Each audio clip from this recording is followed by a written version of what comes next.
விக்கிரவாண்டி தேசிய நெடுஞ்சாலையில் லாரி மீது மோதி கார் தீப்பிடித்து எரிந்த சம்பவத்தில் காரில் பயணம் செய்த 3 பேர் பரிதாபமாக பலியாகியுள்ளனர்.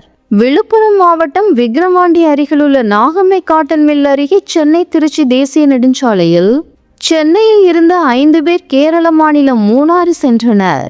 இன்று அதிகாலையில் கார் கட்டுப்பாட்டை இழந்த சாலையின் மைய தடுப்பு கட்டையில் மோதி எதிரில் வந்த லாரி ஒன்றின் மீது மோதி விபத்துக்குள்ளானது. இந்த விபத்தில் கார் தீப்பற்றியது. இந்த விபத்தில் காரில் பயணம் செய்த 3 பேர் காரிலேயே சிக்கி தீயில் கருகி உயிரிழந்தனர்.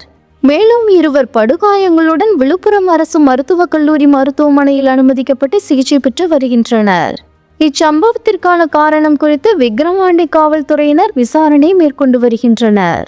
இந்த விபத்தில் கொளத்தூர் பகுதியைச் சேர்ந்த சம்சுதீன், கொளத்தூரைச் சேர்ந்த ரிஷி மற்றும் ஆவடி பகுதியைச் சேர்ந்த மோகன் ஆகியோர் பரிதாபமாக பலியாகியுள்ளது தெரியவந்தது.